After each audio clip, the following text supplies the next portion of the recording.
Ya, Assalamualaikum warahmatullahi wabarakatuh, pemirsa Bandung TV. Senang sekali saya Krisanti hadir dalam program kesayangan Anda setiap jam 8 pagi sampai dengan 1 jam ke depan, tepatnya jam 9 nanti. Saya hadir dalam program Halo Halo Bandung, dan hari ini begitu spesial karena saya memiliki dua narasumber yang akan membahas tentang lembaga pembiayaan dan strategi gugus tugas kewirausahaan Jawa Barat. Bagaimana potret para pelaku UMKM yang ada di Jawa Barat?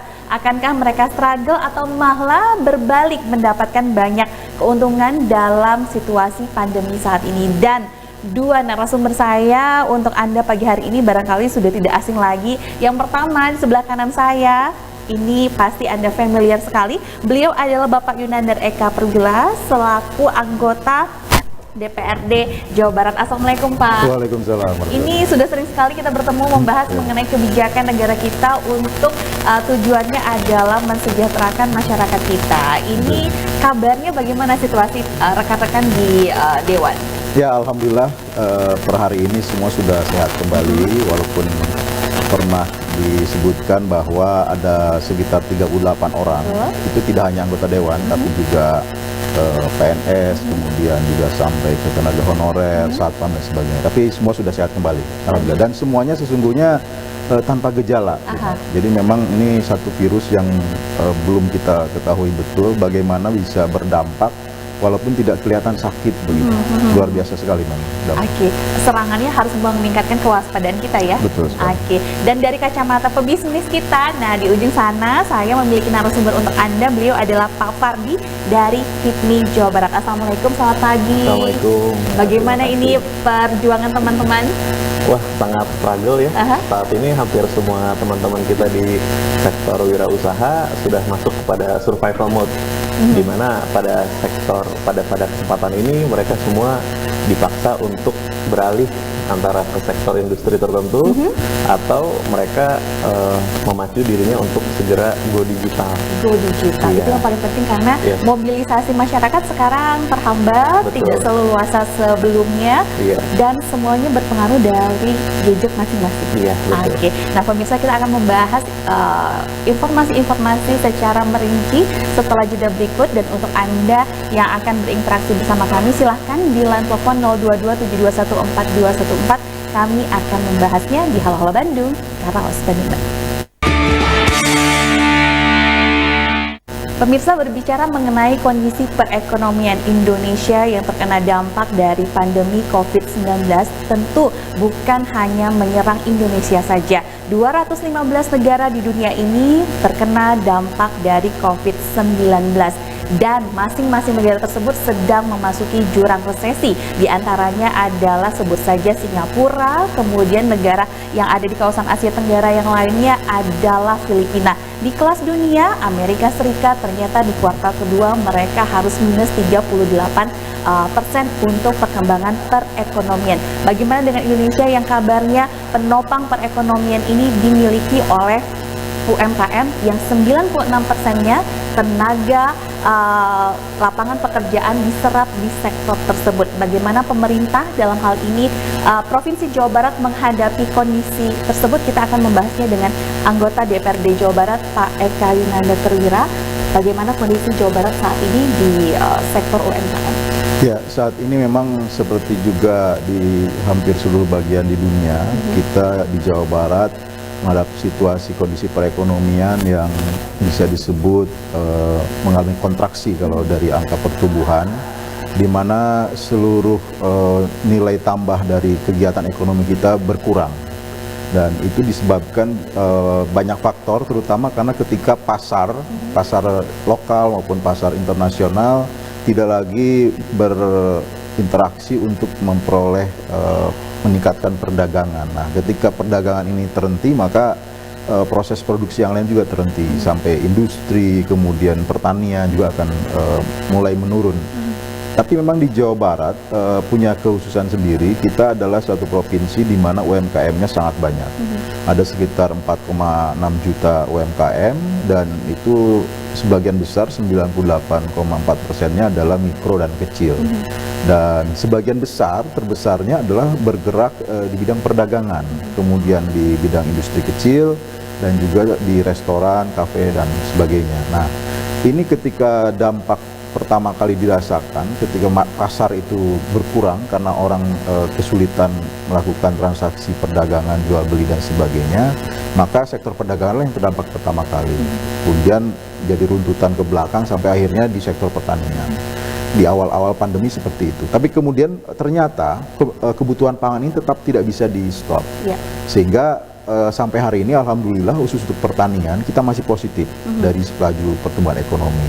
Walaupun perhitungan pemerintah pusat katanya ya kuartal 2 ini kita sudah negatif 5,sekian%, di Jawa Barat juga 5,9% negatif, dan saya kira kita harus bersiap menghadapi kuartal 3 yang memang kemungkinan kalau melihat kondisi yang ada belum tentu bisa kembali normal atau di atas 0 begitu. Nah, ini yang harus dipikirkan kita bersama. Ada beberapa hal yang sedang dilakukan, terutama yang paling cepat dilakukan adalah melakukan bantuan sosial, terutama untuk masyarakat miskin dan terkena dampak.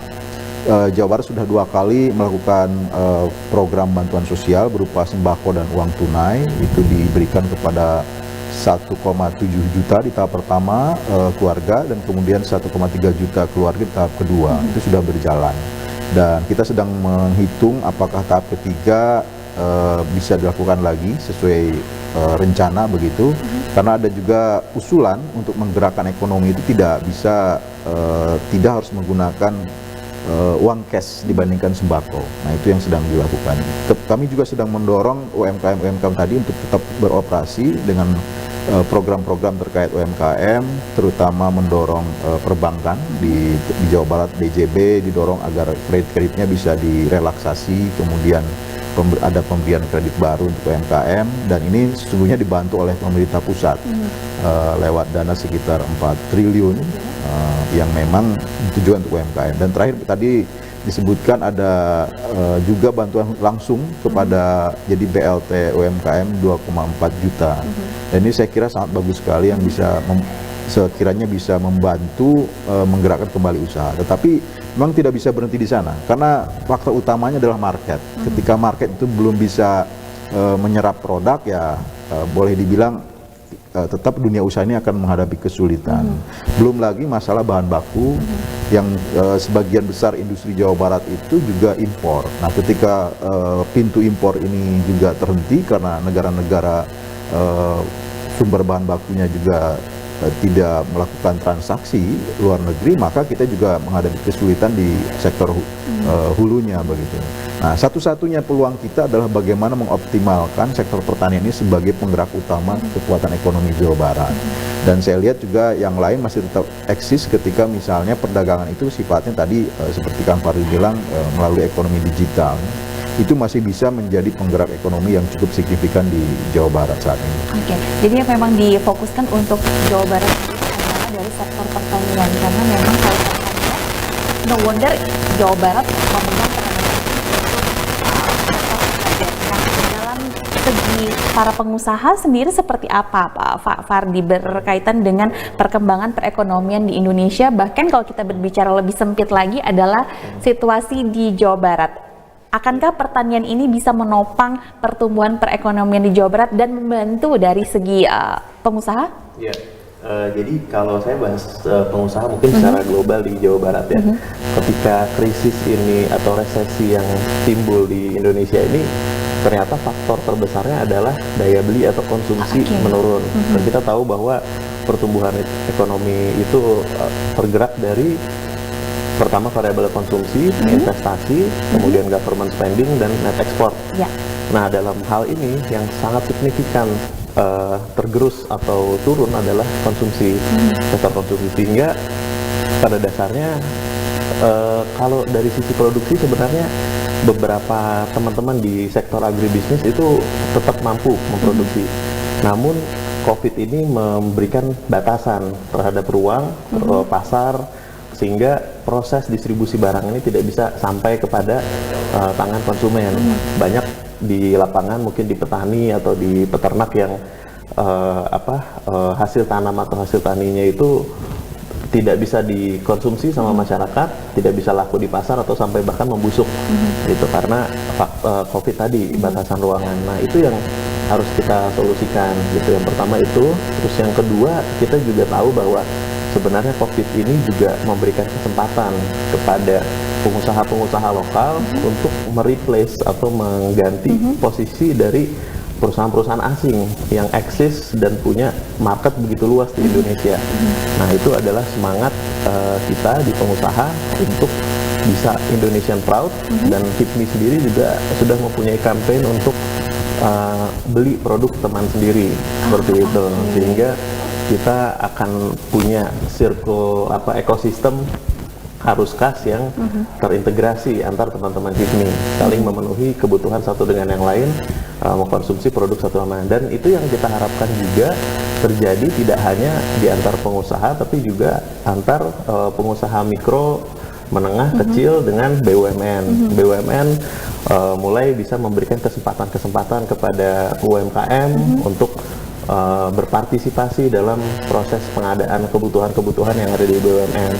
Begitu juga dengan pemerintah, dinas juga diharapkan bisa memberikan pengadaan bantuan kepada masyarakat, pembelanjaan itu melalui barang-barang yang diproduksi oleh teman-teman di UMKM. Oke, jadi berdaya untuk diri sendiri saat ini ya, dan saling membantu, itu yang paling penting pemirsa. Dan kalau kita lihat juga bagaimana kontribusi para pengusaha, tentunya bagi mereka para pelaku UMKM yang punya proudnya sendiri terhadap produknya, dan tadi sensitivitas selaku pengusaha ini terus digali, melihat bahwa pandemi ini kita belum tahu kapan berakhirnya. Dan negara baru saja memberikan bantuan Rp600.000 kepada masyarakat yang gajinya di bawah 5 juta. Dan menurut Pak Fardi sendiri, apakah ini mampu meningkatkan daya beli masyarakat? Karena tadi memang permasalahannya adalah faktor utamanya daya beli masyarakat yang dikategorikan menurun. Iya, betul. Itu sangat membantu sekali ya. Terutama kita juga dari perusahaan bisa sedikit, karena banyak beberapa perusahaan mungkin yang akhirnya terpaksa untuk menurunkan gaji karyawannya, dan dengan adanya bantuan dari pemerintah seperti ini, itu memungkinkan daya belinya si pegawai-pegawai perusahaan tadi tetap bisa terjaga. Nah, cuma ini kan sifatnya hanya sementara, artinya bantuan taktis pada periode tertentu. Betul. Yang tidak bisa kita harapkan untuk terus berjalan setiap bulan atau selamanya seperti ini, gitu. Sehingga upaya yang harus dibangun itu memang secara menyeluruh adalah masyarakatnya sendiri juga harus melek terhadap produk-produk apa yang akan mereka konsumsi, gitu. Kemudian teman-teman juga banyak yang bilang cari belanja produk-produk di warung tetangga. Nah, hal-hal seperti itu yang harapannya dalam posisi sekarang bisa tetap membuat perekonomian di berjalan ya, sektor UMKM tumbuh dan berjalan. Betul. Dan kalau kita lihat di beberapa minimarket nih, pemirsa, biasanya kita membeli deterjen dengan ukuran besar. Nah, sekarang sudah ada packaging yang baru yang ukurannya super kecil dengan harga yang super terjangkau 5 ribuan, Pak. Ini merupakan strategi perusahaan besar barangkali untuk bisa tetap menarik para konsumennya membeli produk mereka. Dari HIPMI Jabar sendiri, teman-teman, seperti apa? Iya, inovasinya? Kita inovasi yang pertama, sebenarnya pola yang paling signifikan itu adalah merubah dari konvensional distribusi menjadi digital. Itu yang pertama. Terus kedua, terkait dengan kebutuhan atau daya beli masyarakat yang turun tadi, memang salah satunya juga tadi dengan pembuatan kemasan-kemasan yang lebih kecil, gitu. Walaupun memang ada beberapa produk yang relatif susah untuk disesuaikan secara ukuran, gitu. Tapi kita masih bisa memberikan insentif-insentif lain. Nah, kita juga berupa misalnya dengan diskon, kemudian kita juga bisa membangun pola kemitraan. Nah, itu banyak yang teman-teman sekarang di retail melakukan hal tersebut. Nah, supaya si orang-orang yang terlibat dalam bisnis atau dalam perputaran uang ini tidak hanya menjadi konsumsi juga, tapi menjadi penjual juga di sana, sehingga dia bisa mendapatkan keuntungan. Itu juga strategi yang bisa digunakan. Strategi saling ya, Pak, ya? Iya, betul. Yang sedang dikedepankan. Nah, nanti kita akan berbicara mengenai sudut pandang dari Pak Eka berkaitan tentunya dengan efektifkah dana yang memang diberikan oleh pemerintah sebesar Rp600.000 per bulan guna meningkatkan daya beli masyarakat? Nah, kami akan membahasnya setelah jeda di Hal-Hal Bandung, Karaos Bandungan. Pemirsa, stimulus-stimulus sudah diberikan oleh pemerintah di beragam sektor kegiatan masyarakat, termasuk bagi mereka karyawan swasta yang gajinya di bawah 5 juta pun mereka menjadi sasaran pemberian bantuan sampai dengan akhir tahun ini. Per bulan mereka akan mendapatkan 600.000 dengan tujuan adalah menggerakkan perekonomian masyarakat dengan meningkatkan daya beli guna membantu para pelaku UMKM. Nah, kalau kita berbicara mengenai stimulus yang diberikan oleh pemerintah, tentunya Pak Yunandar akan membahas hal tersebut. Ini akankah bisa meningkatkan daya beli masyarakat atau masyarakat menggunakan uang tersebut, bantuan pemerintah, membayar cicilan? Ya, saya kira memang kalau kita bicara daya beli, ini Jawa Barat ini boleh dibilang kalau kita hitungan ini ya, pendapatan kelas menengahnya sebenarnya tidak terlalu besar, hanya sekitar 12-15% saja. Nah, ketika ada stimulus sekitar 600.000 itu sesungguhnya hanya berkisar di kalangan menengah bawah sampai ke bawah begitu. Itu nilai angka yang mungkin sebenarnya hanya untuk bertahan hidup saja, sehingga ketika kita bicara bagaimana menstimulus perekonomian, ya tidak bisa sampai di sana saja. Ini harapannya sih sebenarnya sekedar nanti men-trigger supaya ada multiplier effect, perekonomian bisa berputar lagi kan ada belanja rumah tangga. Betul. Nah, belanja rumah tangga di kelas menengah bawah ke bawah ini akan menyerap produk-produk yang dikeluarkan oleh UMKM yang sifatnya mikro dan kecil, sehingga ini memang betul strategi untuk menyelamatkan pelaku usaha mikro dan kecil terlebih dahulu di depan. Nah, harapannya ketika ini sudah mulai berputar dan kemudian kelas menengah juga mulai berani untuk mengeluarkan spending lebih besar lagi, ya perekonomian minimal mulai meningkatlah dari posisi di bawah atau negatif kemudian mendekati ke angka 0. Harapannya kita bisa pulihkan, mungkin ya optimis tahun depan sudah bisa normal lagi begitu ya, walaupun mungkin akan lebih yakin lagi kalau 2 tahun ke depan. Nah, saya berharap sesungguhnya UMKM ini lebih banyak perhatiannya lagi, tidak hanya sekedar tadi digerakkan dari sisi daya beli masyarakat, tetapi juga memang selain tadi pembiayaan yang 2,4 juta untuk sekitar 2 juta UMKM di Jawa Barat, ada berbagai hal yang memang seharusnya dilakukan. Terutama yang paling penting sekarang adalah bagaimana mendigitalkan, karena kalau datanya Kementerian UMKM baru sekitar 17% saja di Jawa Barat pelaku UMKM-nya yang go digital. Nah, ini suatu pekerjaan yang gampang-gampang sulit begitu ya menurut saya. Karena mudahnya apa? Sekarang ada sosial media, ada marketplace, itu sangat mudah, murah. Tetapi ketika sudah terjadi pun sudah masuk menjadi bagian sosial media dan marketplace, masih panjang ceritanya. Masih belum tentu setiap UMKM bisa menjual produk walaupun sudah punya akun di sosial media atau di marketplace. Nah, disitulah pemerintah harus hadir begitu. Dalam bayangan saya sesungguhnya untuk yang kelas memang sulit sekali untuk bisa masuk, misalnya memang usianya sudah tidak bisa diedukasi untuk menggunakan internet sebagai ini, maka pemerintah harus hadir menjadi marketer langsung. Jadi bagaimana caranya produk-produk UMKM di Jawa Barat itu pemerintahlah yang menjadi penjualnya begitu melalui media online. Dan model-model seperti Amazon di awal-awal atau sekarang di kita mungkin ada Tanihub, itu sebenarnya fungsi dari satu institusi mencoba memfasilitasi pelaku-pelaku usaha kecil di belakangnya begitu. Jadi banyak UMKM nanti kalau pemerintah bisa membangun satu platform khusus yang memang menjual produk itu ke pasar, saya kira itu akan lebih baik pada kondisi sekarang. Sehingga itu akan mengedukasi para pelaku UMKM di Jawa Barat. Dan itu menurut saya akan jadi sejalan dengan Perda Kewirausahaan Daerah, di mana salah satu strateginya adalah membangun sistem informasi. Itu bagian dari yang selalu kita dorong, karena Perda sendiri kan sudah sejak tahun lalu ya, nomor 6 tahun 2019. Di situ ada bicara tentang gugus tugas. Nah, gugus tugas inilah yang kami harapkan sebelum COVID ini dia berperan bagaimana menjadi jembatan antara marketer dengan UMKM yang belum bisa go digital ini. Nah, Gugus tugas ini satu lembaga yang kita harapkan ke depannya merupakan kerjasama lintas stakeholder. Jadi tidak hanya pemerintah yang berperan di sana, tetapi juga para pelaku dunia usahanya diberikan kesempatan untuk menjadi bagian dari pengambil kebijakan di sana dan eksekutor sekaligus program-program yang memang diperlukan untuk UMKM di Jawa Barat.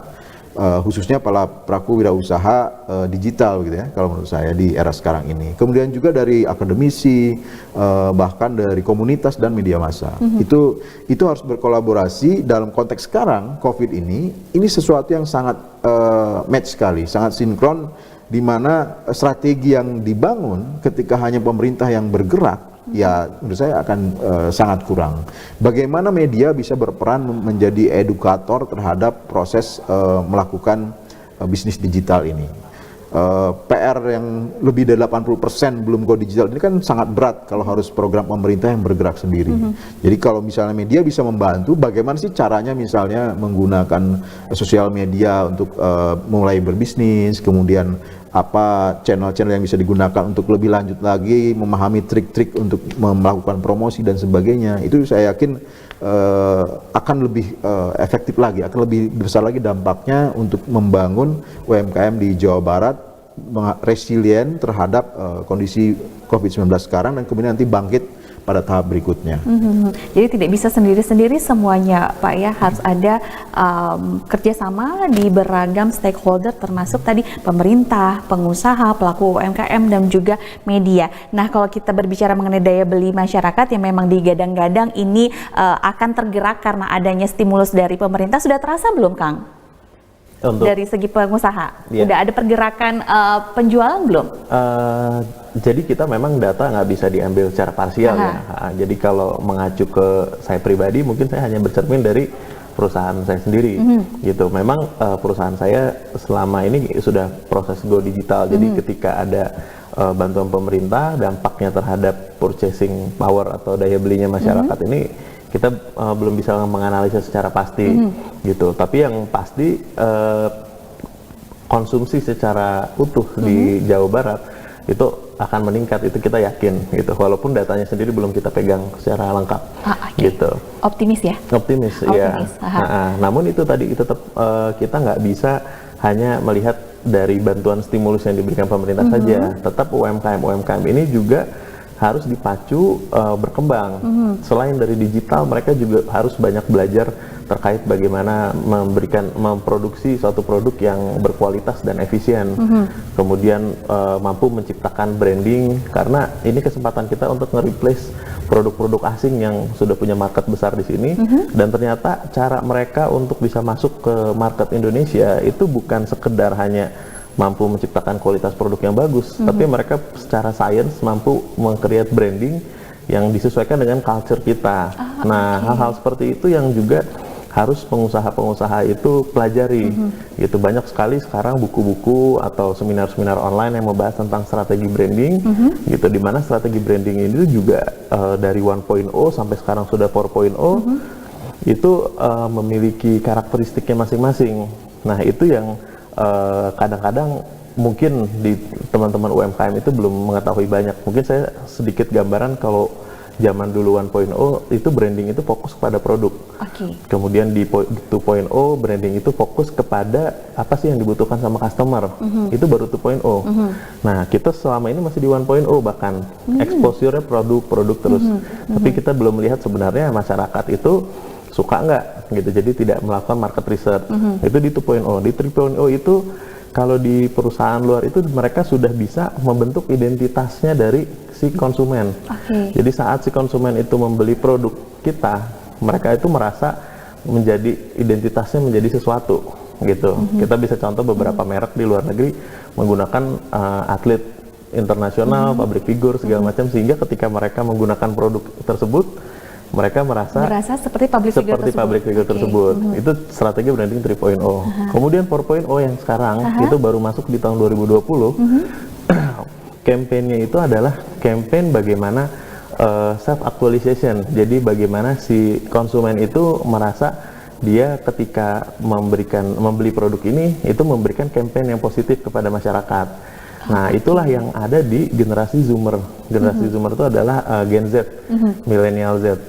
Mereka itu sering campaign, sering repost sesuatu konten yang membuat mereka itu terkesan peduli dengan lingkungan, kemudian membuat mereka itu punya branding kalau mereka itu bisa peduli kepada hewan, misalnya seperti apa. Nah, hal-hal itu yang dikemas sama brand-brand asing, sehingga brand asing itu melekatkan, sering brand asing sekarang eco-friendly. Itu ternyata adalah salah satu upaya strategi marketing yang mereka pakai, sehingga orang yang mengkonsumsi brand tersebut itu ngerasa kita juga peduli terhadap lingkungan.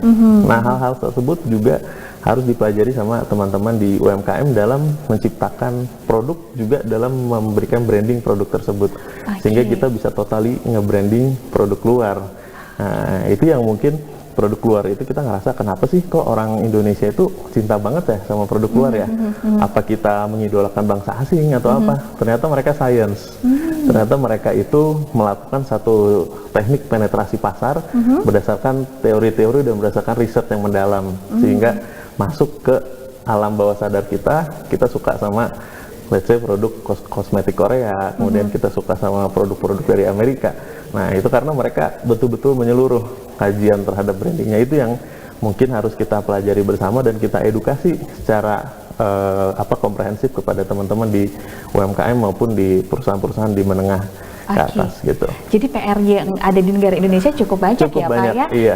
Dan ini harus dilakukan oleh Satgas Kewirausahaan Jawa Barat. Bagaimana Pak? Bisa dimasukkan itu dalam job desk tambahannya? Ya, itu harus karena saya melihat ya ketika perda ini disusun, memang ketika hanya pemerintah yang bergerak untuk menggelorakan kewirausahaan itu sangat jauh sekali dari harapan, bahkan mungkin boleh dibilang ketinggalan zaman begitu ya. Nah, itulah seperti tadi Kang Fahri sampaikan, itu hal-hal yang mungkin di pemerintahan belum pernah mendengar sama sekali. Jadi kami buka konsep gugus tugas itu di sana, terutama teman-teman dari pelaku usahanya yang juga bisa berperan menjadi pengambil kebijakan, pembuat strategis, bahkan menyusun rencana induk kewirausahaan daerahnya begitu.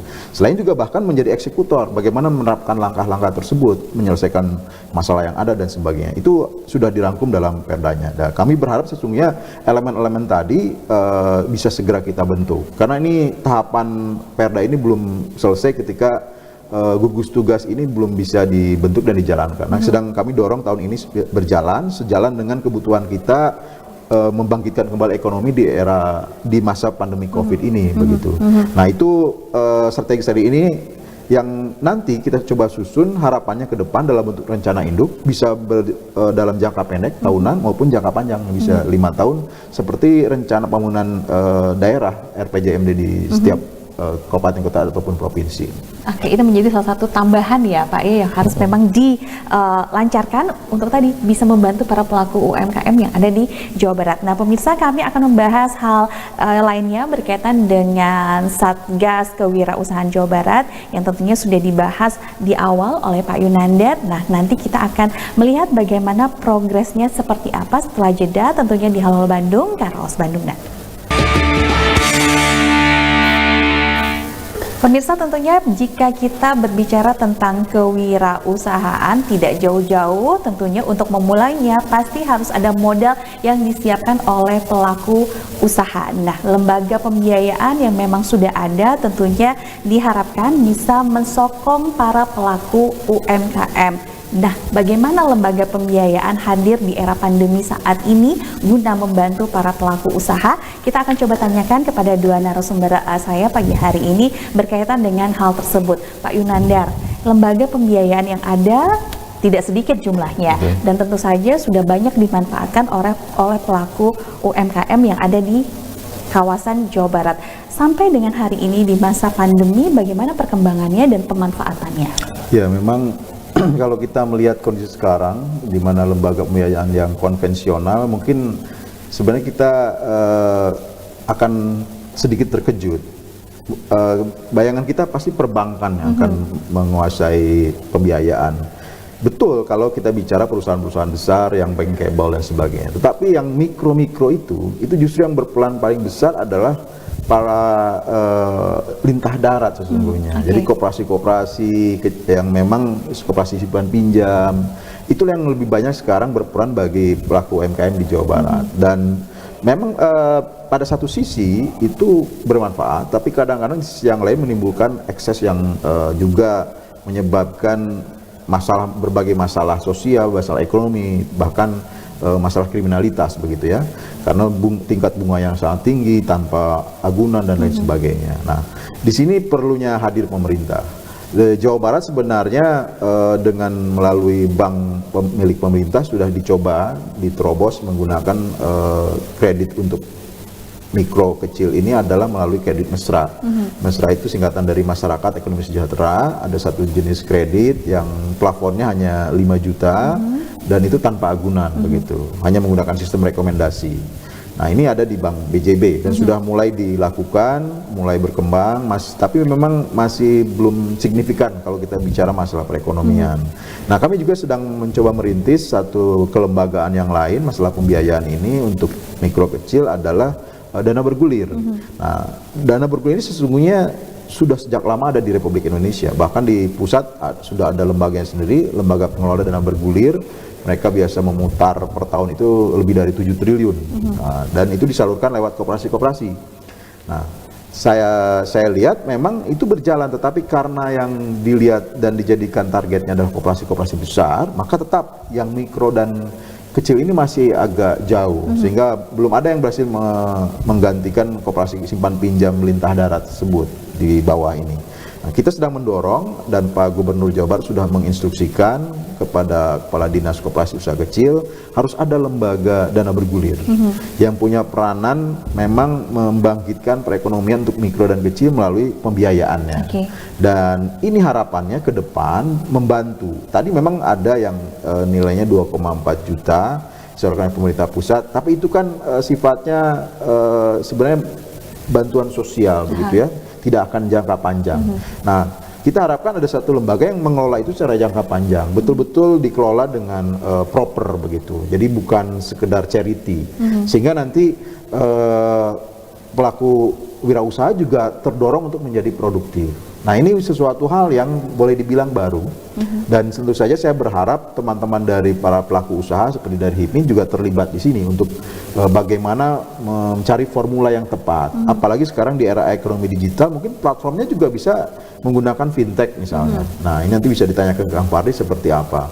Karena dulu ya dana bergulir ya diberikan ke koperasi ke anggotanya. Nah, dengan metode sekarang tidak tertutup kemungkinan kita menggunakan apa yang memang sedang berkembang.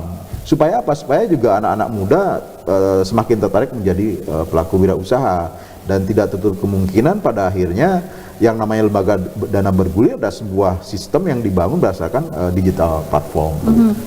Dan kalau kita lihat bahwa lembaga pembiayaan tersebut yang memang tadi idealnya proper untuk mengatur hal tersebut akan segera diwujudkan barangkali Pak? Ya, harapannya tahun ini sudah bisa kita bentuk regulasinya ya.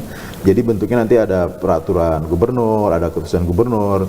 Nah, kalau melihat trennya sesungguhnya saya tidak bisa menjanjikan kapan akan terbentuk, tapi harapannya tahun depan sudah bisa operasional. Karena Pak Gubernur tadi sudah saya sampaikan memerintahkan langsung Kepala Dinas Koperasi Usaha Kecil untuk segera membentuk lembaga ini. Nah, itu harapannya artinya apa? Ya, kita dorong terus bersama, termasuk kita diskusi di sini juga harapannya memberikan dorongan kepada eksekutif di Jawa Barat agar lembaga tersebut memang yang kita butuhkan bersama khususnya untuk UMKM segera direalisasikan. Idealnya Pak Fahri berkaitan dengan lembaga pembiayaan yang kabarnya akan segera diwujudkan oleh pemerintah Provinsi Jawa Barat, kriterianya harus seperti apa yang memang bisa membantu para pelaku usaha? Jadi prinsipnya kalau dana itu atau sumber pembiayaan itu yang tepat itu harus follow the goods, follow the money, gitu. Artinya uang itu diperuntukkan kepada tujuan yang tepat. Ini juga hal yang kadang dikhawatirkan sama lembaga pembiayaan, karena seringkali ketika pembiayaan itu bisa berhasil tersalurkan, yang terjadi adalah side streaming. Side streaming adalah tujuan penggunaan yang tidak sesuai dengan usulan atau proposal di awal. Nah, oleh karena itu pertama-tama kita harus mengetahui juga secara lengkap. Artinya ketika lembaga pembiayaan ini nanti dibentuk, harus tahu betul si UMKM atau si calon debitur ini membutuhkan dana untuk apa. Ada dua yang umum biasanya. Yang pertama terkait untuk modal kerja, yang kedua terkait untuk investasi. Jenis perlakuannya beda. Kalau untuk modal kerja itu artinya dana ini digunakan untuk pembiayaan terhadap aktiva lancar. Aktiva lancar ini untuk persediaannya, artinya untuk membeli barang-barang yang akan diperjualbelikan, sehingga si pokoknya ini tidak perlu dikembalikan. Kenapa? Karena pokoknya ini tidak akan habis, namun diperjualbelikan. Nanti akan ada selisih, yang selisihnya ini kita akan bayar sebagai apakah itu bunga atau komisi bagi hasil dan sebagainya. Gitu. Satu lagi, kredit atau pembiayaan investasi, di mana dalam pembiayaan investasi ini adalah sasaran pembiayaan adalah aktiva tetap. Aktiva tetap tidak diperjualbelikan. Kita beli mesin tidak untuk diperjualbelikan, tapi untuk digunakan memproduksi. Sehingga di situ ada yang namanya depresiasi. Depresiasi itu harus kita hitung, karena pada beberapa waktu ke depan alat ini akan rusak. Oleh karena itu diwajibkan bagi debitur yang menggunakan pembiayaan dengan tujuan pembelian mesin atau aset tetap, itu harus membayar pokok dan fee atau bunga, gitu. Jadi pokoknya harus dicicil, sehingga pada tahun tertentu saat alatnya rusak, katakanlah seperti itu, atau saat tidak layak pakai, dia bisa menjual, ada residunya, dan si pembiayaan ini sendiri sudah lunas. Jangan sampai nanti alat ini sudah rusak, tidak bisa digunakan, pembiayaannya belum dicicil sedikit pun, kondisinya utangnya masih full pokok. Itu yang sering terjadi, akhirnya macet, gitu. Jadi teman-teman di UMKM kadang-kadang minjam, si lembaga pembiayaan juga tidak mempertanyakan secara jelas tujuan penggunaan, mungkin hanya tanya usahanya apa. Saat dapat dananya dipakai untuk belanja mesin, taruhlah mesin jahit lah, atau mesin printing atau mesin apa. Saat mesinnya rusak, dia tidak bisa memproduksi, bahkan tidak bisa membayar cicilannya, dan plafonnya juga belum turun sama sekali. Itu. Lain kalau kita dia tidak dicicil, itu berarti sasarannya adalah dia untuk jual beli barang yang akan diperdagangkan. Misalnya dia untuk belanja bahan, kain, benang, kapas, yang dimana nanti bahan tersebut kan akan dijual lagi, gitu. Sehingga tidak perlu dikembalikan, pokoknya tidak apa-apa, karena nanti saat dibayar, dijual, dia dapat lagi dana full. Ada lebih di situ bisa disisihkan untuk bunga atau komisi. Nah, itu yang harusnya ideal. Jadi apapun bentuk lembaganya, pastikan tidak terjadi side streaming, sehingga kita harus memastikan tujuan peruntukannya. Masukan barangkali ya untuk lembaga pembiayaan yang akan diwujudkan oleh pemerintah Provinsi Jawa Barat. Sejauh ini lembaga pembiayaan yang ada belum mengarah ke arah sana ya Pak? Perbankan secara proper sudah, tapi seperti yang disampaikan oleh Kang Yunandar tadi, bahwa perbankan ini sangat rigid terhadap dokumentasi, sehingga itu sangat susah diakses oleh teman-teman di level UMKM yang tidak bisa menyajikan data secara proper. Itu yang jadi kendala sebenarnya. Tapi ketika perbankan ini deregulasi sedikit aja, atau peraturannya sedikit dilonggarkan, itu mungkin akan ada kemudahan atau teman-teman yang bisa mengakses, dan dipastikan kapasitas dari si tim yang berada di lembaga pembiayaan ini juga mampu untuk memberikan cek atau menganalisa secara lengkap kebutuhan terhadap si debitur tersebut. Jadi sederhanakan lagi Pak Yunandar berkaitan dengan regulasi yang ada di perbankan. Nah, untuk Anda pemirsa Bandung TV yang akan berdiskusi bersama kami, silahkan line telepon di 022-721-4214. Dan masih ada tersisa satu segmen lagi, kami akan menyapa Anda usai jeda berikut di Halo Bandung, Karaos Bandungan. Pemirsa Bandung TV, Anda tadi sudah menyimak beragam paparan berkaitan dengan kondisi perekonomian di Jawa Barat, khususnya bagi para pelaku UMKM, dan bagaimana strategi yang dilaksanakan oleh pemerintah. Dalam hal ini adalah legislator kita yang memang punya banyak PR untuk bisa meningkatkan taraf hidup para pelaku UMKM dan juga kita masyarakat Jawa Barat secara umum. Salah satu strategi yang dilakukan adalah dengan adanya Satgas Kewirausahaan Jawa Barat yang akan mendirikan lembaga pembiayaan yang tentunya diharapkan lembaga pembiayaan tersebut dapat mempermudah akses peminjaman modal bagi para pelaku UMKM yang ada di Jawa Barat. Dan sudah diceritakan ideal karakteristik lembaga pembiayaan yang memang diharapkan nanti hadir untuk membantu para pelaku UMKM adalah harus tahu nih peruntukan dari modal yang akan dipinjamkan dalam segi apapun ini harus jelas, dan tadi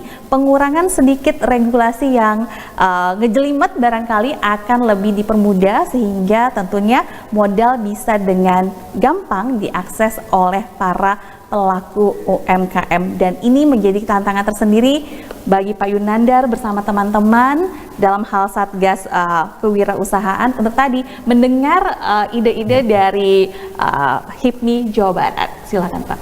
Ya, memang tantangan terutama ya kalau melihat ke belakang, sekali lagi pemerintah ini kadang-kadang berjalan sendiri, birokrasi mengandalkan kekuatan sendiri, sementara tadi lingkungan kita, dunia sudah berubah cepat begitu. Jadi sudah terkena disruption sesungguhnya banyak pemerintahan di Indonesia ini termasuk di Jawa Barat. Sehingga ketika munculkan satu program itu pada akhirnya tidak jauh berbeda dengan tahun sebelumnya. Nah, saya berharap dengan adanya gugus tugas ini ada satu lompatan ke depan. Bagaimana program-program pemerintah itu langsung menyesuaikan dengan kondisi yang ada sekarang.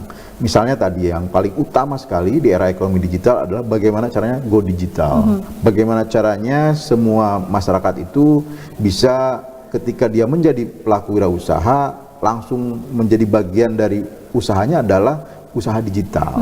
Nah, ini hal yang memang terus kami dorong begitu ya, tapi tidak semudah yang dibayangkan ternyata, dan juga tidak belum tentu ketika masuk digital pun langsung terasa dampaknya.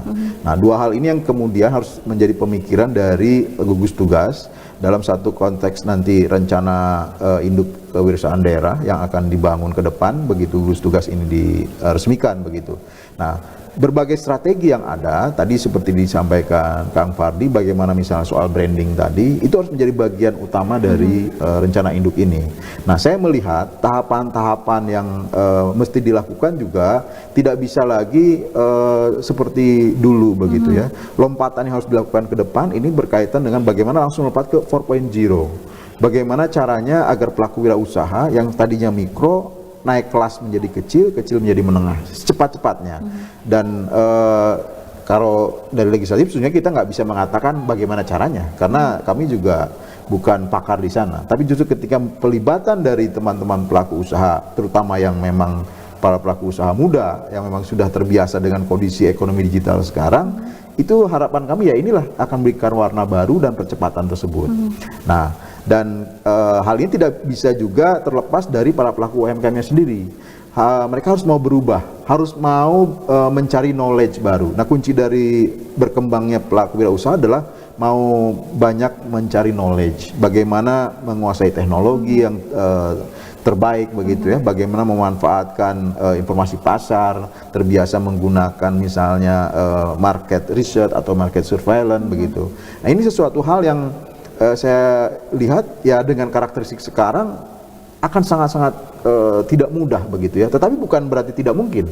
Nah, kita harus dorong terus, terutama di kalangan anak muda. Konsep startup itu kan kata kuncinya di up-nya ini, bagaimana dia yang sangat baru tetapi bisa langsung melesat ya. Karena tadi dua hal, punya pemanfaatan teknologi yang terbaru atau teknologi informasi sekarang untuk berbisnis. Yang kedua, mereka punya knowledge untuk membangun bisnis, model bisnis yang memang sesuai dengan kondisi sekarang. Nah, ini PR besar dari gugus tugas nanti ketika memang sudah berjalan. Bagaimana memanfaatkan semua platform yang ada, memanfaatkan semua teknologi yang ada, digunakan seluas-luasnya oleh masyarakat Jawa Barat, khususnya yang menjadi pelaku wirausaha. Gitu. Oke, jadi harus memang ada bergandengan tangan antara HIPMI dan juga pemerintahan. Kalau kita lihat karakteristik pelaku UMKM yang ada di Jawa Barat kan beragam ya Pak Fardi. Betul. Dan hal ini tentunya tadi tantangannya adalah membawa mereka untuk go digital saja merupakan usaha yang cukup berat. Dan kalau kita lihat Jawa Barat kan tidak hanya Bandung saja yang gampang segala aksesnya, tapi ada kawasan Cianjur di dalam, kemudian Sukabumi di pinggir yang memang akses tersebut susah untuk didapat dan mereka memiliki pelaku UMKM bukan hanya mikro tapi bahkan ultra mikro di sana. Bagaimana HIPMI mengakomodir semuanya?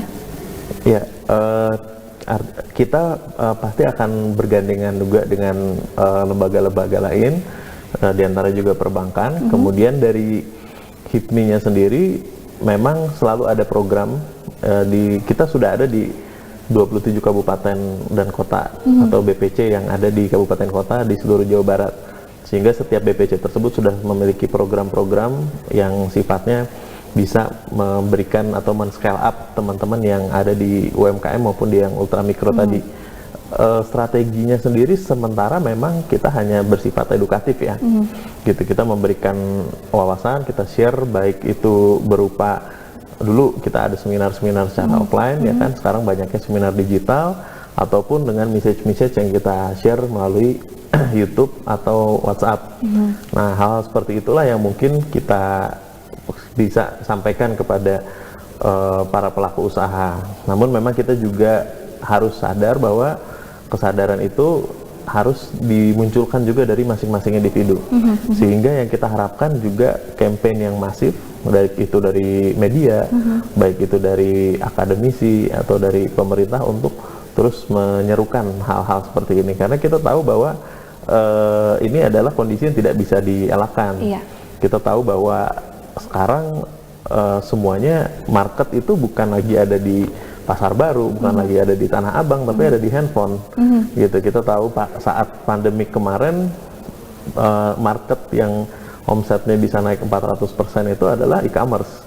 Gitu. Jadi kita sudah sadar ada pasarnya ada di handphone. Nah, kita harus juga melek gitu. Dimana dulu kan kita akan buka toko di mana crowd-nya itu tinggi, traffic-nya tinggi. Gitu. Saat ini kita udah tahu traffic-nya itu ada di handphone. Ya, itu yang harus dibangun kepada masyarakat. Minimal kalaupun mereka belum bisa bertransaksi secara online, mereka bisa menggunakan media online ini sebagai tools untuk promosi atau sebagai company profile atau produk profile yang ada di aplikasi-aplikasi media online itu untuk digunakan sebagai tools promosi. Minimal seperti itu. Minimal seperti itu. Dan PR-nya barangkali bukan hanya memberikan informasi saja, tapi membimbing barangkali ya para pelaku UMKM di daerah lainnya untuk bisa beriringan maju bersama HIPMI Jawa Barat. Iya, betul. Oke, ini detik-detik terakhir kita bersama pemirsa Bandung TV. Barangkali sebelum kita berpisah, Pak Yunandar, ada yang ingin disampaikan bagi pemirsa Bandung TV yang sedang menyaksikan program kita? Ya, saya kira sebagai penutup mungkin ya, saya melihat bahwa perekonomian Jawa Barat itu dibangun dari kekuatan gotong royong semua masyarakat. Karena masyarakat Jawa Barat ternyata adalah masyarakat yang menjadi pelaku wirausaha.